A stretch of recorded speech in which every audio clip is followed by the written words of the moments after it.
Hi friends, అందరు ఎలా ఉన్నారు? నేను రెస్టారెంట్ స్టైల్లో ఫ్రైడ్ రైస్ చేద్దామని ట్రై చేస్తున్నాను. దాంతోపాటు మీకు చూపిద్దామని మాకు ఇక్కడ పన్నీర్ ఇలా దొరుకుతుంది. టెస్కోలోనే దొరుకుతుంది, ఇక్కడ ఎక్కడ దొరకదు పన్నీరు.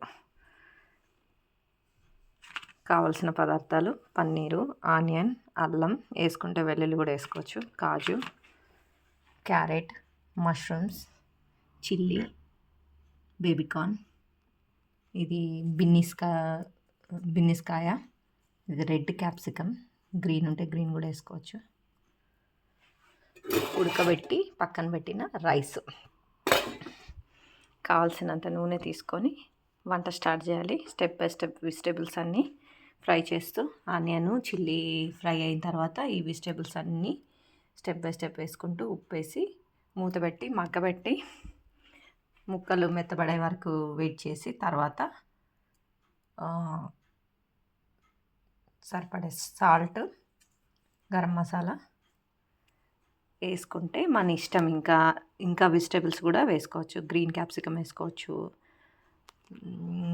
ఇంకా చాలా మనకు నచ్చినట్టుగా ఎన్ని కూరగాయలు అంటే అన్ని కూరగాయలు వేసుకోవచ్చు. ఫస్ట్ పన్నీరు ఆయిల్లో ఫ్రై చేసి పక్కన పెట్టుకోవాలి, ఎందుకంటే ఇది తొందరగా ఫ్రై అవుతుంది. మళ్ళీ వెజిటేబుల్స్తో కలిపితే ఈ ఫ్లేవర్ అనేది పాడైపోతుందని పన్నీర్ ముందుగా తీసి పెట్టుకోవాలి. పన్నీరు, కాజు ఇలాంటివి కొన్ని ముందుగానే తీసి పక్కన పెట్టుకొని అన్ని వెజిటేబుల్స్ వేసేయాలి. అంతే, సింపుల్. చేద్దామా? నూనె తీసుకొని వేడెక్కాక ఫస్ట్ కాజు తీసి ఫ్రై చేసి పక్కన పెట్టుకోవాలి. పక్కన పెట్టుకున్న తర్వాత పన్నీరు వేసి ఫ్రై చేసి పక్కన పెట్టుకున్నాక అన్ని వెజిటేబుల్స్ ఆయిల్లో వేయాలి. కాజు ఇలా ఫ్రై చేసి పక్కన పెట్టుకొని తర్వాత అది ఆయిల్లో పన్నీర్ వేయించుకోవాలి. జస్ట్ కలర్ చేంజ్ అయ్యే వరకు, మరీ గట్టిపడే వరకు చేయవద్దు. జస్ట్ కలర్ చేంజ్ అవ్వాలి, బ్రౌన్ కలర్లో వచ్చేసరికి తీసి పక్కన పెట్టేసుకోవాలి. సాఫ్ట్గానే ఉండాలి పన్నీర్ అనేది.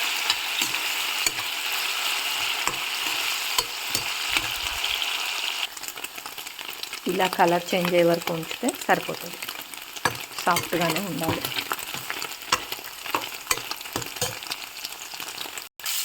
అదే ఆయిల్లో ఇట్లా వెజిటేబుల్స్ పెద్ద వేసుకోవాలి. పచ్చిమిర్చి ఫ్రై అవ్వగానే వెంటనే ఆనియన్ వేసుకోవాలి.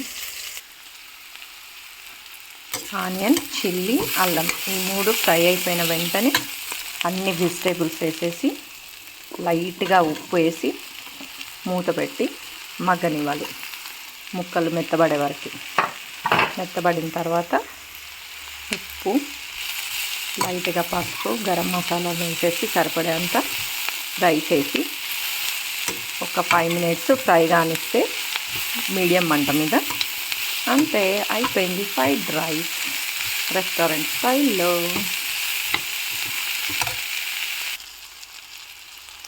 ముక్కలన్నీ మెత్తబడిపోయాయి. ఇప్పుడు లాస్ట్కి మిగిలింది మష్రూమ్స్ ఒకటే. మష్రూమ్స్ తొందరగానే ఫ్రై అవుతాయి కాబట్టి ఇప్పుడు లాస్ట్ మినిట్లో వేసేసుకొని ఇది ఫ్రై అయిన వెంటనే అన్నీ కావాల్సిన ఇంగ్రీడియంట్స్ వేసేసుకుంటే సరిపోతుంది.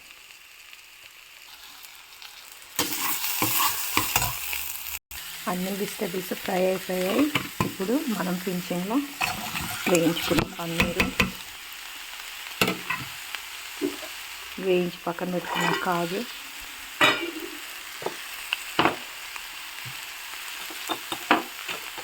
సరిపడే గరం మసాలా,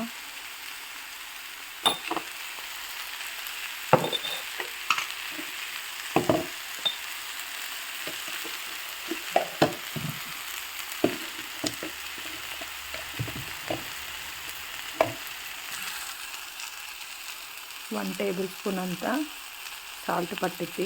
ఎందుకంటే రైస్ నేను 4 గ్లాస్ ఆఫ్ రైస్ తీసుకున్నాను. చిన్న గ్లాస్తో, ఈ గ్లాస్తో రైస్ తీసుకున్నాను. 4 గ్లాస్ రైస్, అందుకోసం సాల్ట్ పట్టిద్ది. కొన్ని వెజిటేబుల్స్కి మనం ఉడకడానికి కొంచెం సాల్ట్ వేసాం కాబట్టి సాల్ట్ ఓకే, 1 స్పూన్ సరిపోతుంది. ఇవన్నీ నీట్గా కలిపేసి రైస్ వేసి మూత పెట్టేయాలి. మధ్య మధ్యలో కలుపుతూ ఉండాలి. అట్లా ఒక 5-10 minutes ఈజీగా ఫ్రై అవ్వడానికి టైం పడుతుంది. ఫ్రై అయితే సరిపోతుంది. రెస్టారెంట్ స్టైల్లో ఫ్రైడ్ రైస్ రెడీ. వెజిటేబుల్స్ నీట్గా సాల్ట్ కలిపేసి ఇదిగోండి వైట్ రైస్ వేసేసాను. వేసి నీట్గా కలిపేసి మూత పెట్టడం, అంతే సింపుల్. అయిపోయింది వెజిటేబుల్ ఫ్రైడ్ రైస్ రెస్టారెంట్ స్టైల్లో కలర్ఫుల్గా. అన్ని వెజిటేబుల్స్ ఎంత ముద్దుగా కనిపిస్తున్నాయి చూడండి. వేసుకోవాలనుకుంటే ఇందులో పుదీనా కూడా వేసుకోవచ్చు, ఫ్లేవర్ కోసం కొత్తిమీర వేసుకోవచ్చు. నేను వేయలేదు. గ్రీన్ క్యాప్సికమ్ అంటే గ్రీన్ క్యాప్సికమ్ వేసుకోవచ్చు, వెల్లుల్లి, ఆలు ఇలాంటివి కూడా వేసుకోవచ్చు. నేను వేయలేదు. ఆ మూడు నాకు ఇలాగే నచ్చుతుందని చెప్పి ఇలాగే చేశాను. అయిపోయింది రైస్. యమ్మీ యమ్మీ. లంచ్ బాక్స్ కూడా చాలా బాగుంటుంది, చల్లారినాక తింటే కూడా బాగుంటుంది. వేడి మీద అయితే యమ్మీగా ఉంటుంది. ఇది పిల్లలకి బాక్స్ వైజ్గా కట్టేయచ్చు. మనం ఎక్కడికన్నా బయటకు వెళ్తే కూడా దీన్ని తీసుకెళ్ళచ్చు రైస్. Okay bye friends. అన్ని వెజిటేబుల్స్ ఎలా కనిపిస్తున్నాయి చూడండి. కాజు, capsicum, baby corn, onion, paneer. Yummy yummy. Bye friends.